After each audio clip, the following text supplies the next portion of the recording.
Sometimes moving in silence feels like one of the loneliest journeys you've ever taken. Welcome to the Lips and Language podcast. My name is Cola, where we talk about life, love, and language. Remember to subscribe, like, and share. Let's get into today's topic. There's times when God calls for us to go higher. There's times when life calls for us to do more than we've been doing, and it requires a bit of sacrifice. And sometimes that sacrifice looks like friends, family, social life. Sometimes that sacrifice looks like staying focused and reading and studying. And even as quiet as you get, sometimes you still can't hear God's voice, and you think, I thought that there was something wrong with me, but God was just, he was just being quiet. He was just taking a minute to watch. Do I panic? Do I seek deeper? Do I give up? Like, what is my response to when he chooses moments of quiet in the midst of my journey, or what seems like quiet to me in the midst of my journey? I talked about finding peace and contentment last week, and honestly, this week, every week, it seems like the things that I speak about are the things that I experience to a new level of just keeping my mind stayed on Jesus, keeping my mind focused, keeping my spirits high and in faith, and not giving up and not losing hope, and still continuing to grasp that joy. And I've always spoken this, like, the importance of self-care when we're going through any journey and every journey. Sleep being one of the most important things of self-care. This is the reason that God designed for us to have rest. This is the reason why he built it into the system of the world, because he knows how important it is. And when we don't have rest, it gives the enemy a foothold. It gives our mind the ability to take in more than we should, to take in things that are negative, that are worrisome, that are just not helpful. We can't make money come for bills any quicker by worrying about it. We can't make life greater by focusing on all the things that we can't change. And that's the importance of finding peace and finding contentment in the midst of a journey. Well, I also wanted to talk about monitoring spirits. And I said that that's more of like a prophetic thing that people in just their day-to-day church is like, what's a monitoring spirit? But really, truly, we have to be so mindful of the things that are around us, the things that we're allowing to have access to us. And so the music we listen to, the people who we hang out with, even the sermons we listen to, the voices that we take in, because all of those have an ability to change our perception of the state we're in. And there's a lot of friends who, we're always posting things on social media, and they're not saying anything, but they're definitely looking. They're definitely reading. They're definitely listening, taking it in, the things that you go through. And they can either give you advice that's for you, that's helpful, or give you advice that's harmful, but you wouldn't know, because unless you're testing everything by its fruit, which we should, but unless you're constantly re-examining and evaluating, oh my goodness, what is being said and what we're filtering, then we're taking on more than we're supposed to, and that causes an overwhelm. The point of moving in silence is that there's too many people who we don't even know who are waiting for our downfall. There's so many people who on the outside are clapping hands and saying, oh my gosh, I love this for you, that's so great. But really, truly, their hearts are deceptively wicked. They're against us. And I talk a lot about healing. This whole platform is about healing. And one of the things we have to do is healing the voices with ourselves, healing that voice that we have grown to mistrust, which is us. Most times we're so used to taking on the voices of other people that we don't even know, are we hearing correctly? Is this right? Is this wrong? And because we're so insecure about our own voice being right, we develop a mistrust, we develop an insecurity, we develop a poison that only we live with, because the unstable mind is happening within us. We're the ones going back and forth on it.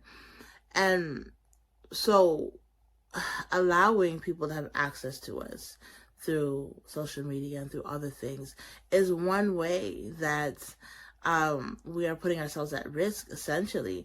So when we have major moves, when we have major things going on in our lives, it is okay to step away. It is okay to take a moment to breathe and to think about the way things are moving, how they should be moving, and making sure that the voice that we hear, other than the voice of God, is ours. That it is strong. It is a strong voice. It is a voice that is confident. It is a voice that has a strong foundation. It is a voice that is unmovable, that sets its face like a flint, that is just unshakable. Because we have to live with us. We have to be the ones to push ourselves forward. We have to make the decision to heal. We have to make the decision to get over grief. We have to make the decision to want success and want these other things. And how do we do that when we're letting everybody have access to us?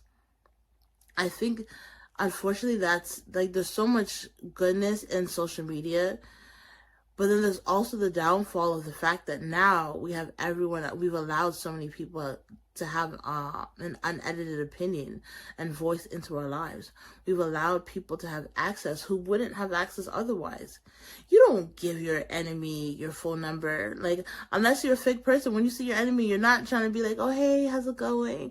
But the thing is, when we're not moving in silence, when we're not careful about the way that we're presenting ourselves in certain spaces and places, we're allowing the people who may secretly hate us to have access to what it is that we do.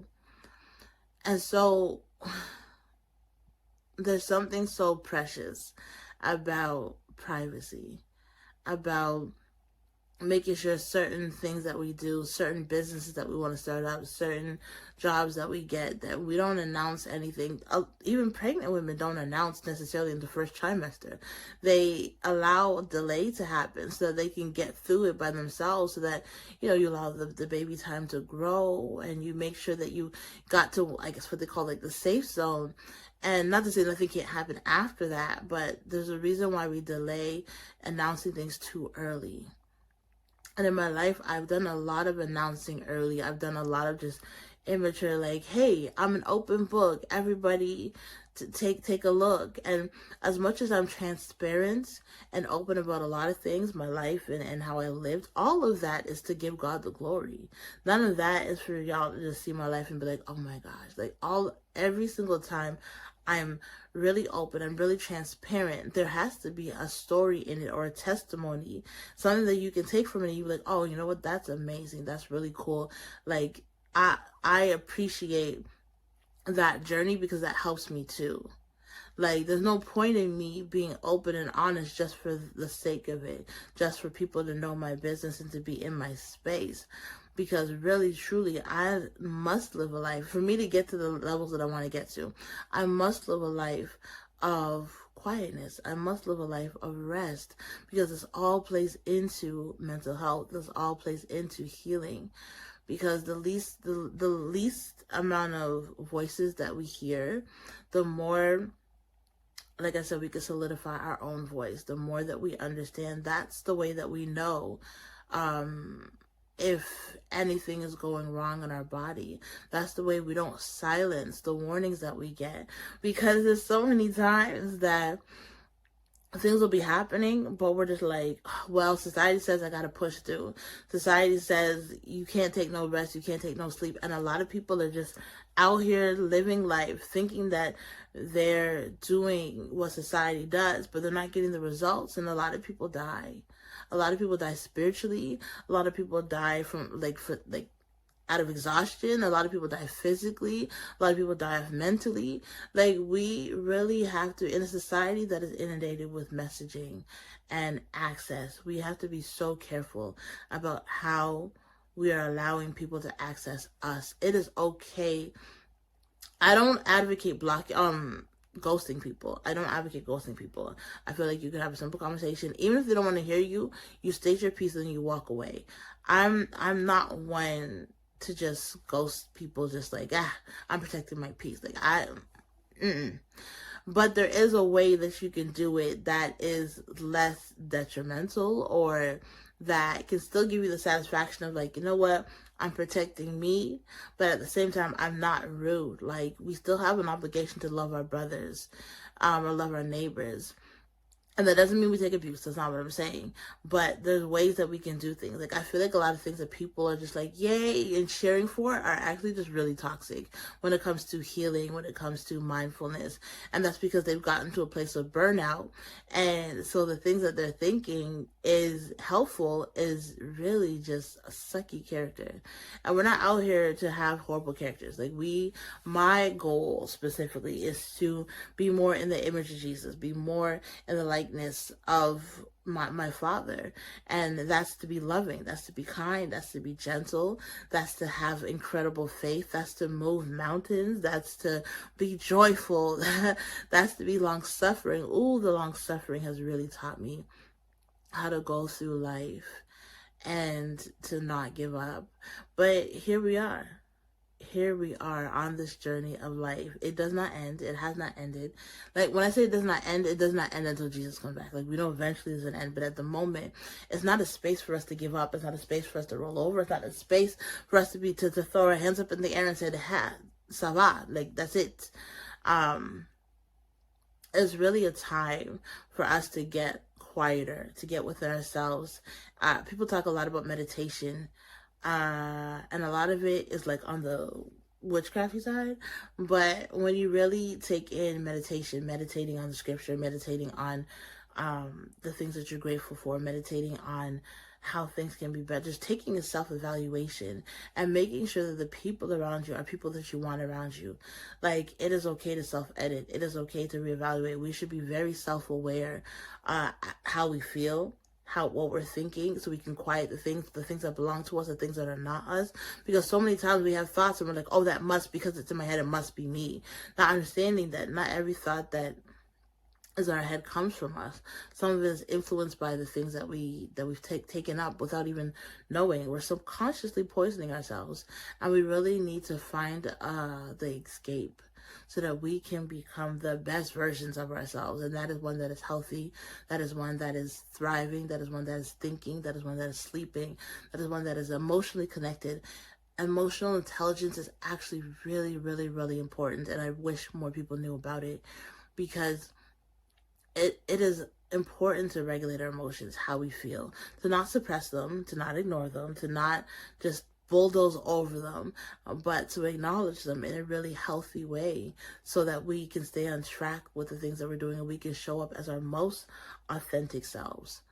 And so, be careful who is monitoring you. Be careful what is monitoring you. Be careful what you say and how you are shaping your destiny, because truthfully, this world that we live in, we have one chance at this, and we have one purpose that we're moving towards. And it's really important for us to not just go through life, but to enjoy the life that we have, to really find happy moments, to not just be like, well, all I do is work, sleep. And no, we're called to have a life, and to have a beautiful life. A lot of us have been damaged, and we are being beautifully put back together.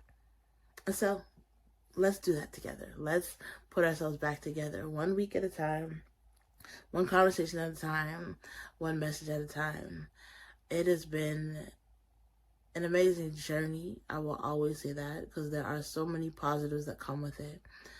But in the moments when things are just screaming and things just feel so unresolved, I will find peace. I will self-edit. I will release everything monitoring my life. And so, yeah, no more monitors. Let's get off the bandwagon of things that have access to us and start accessing our hearts together.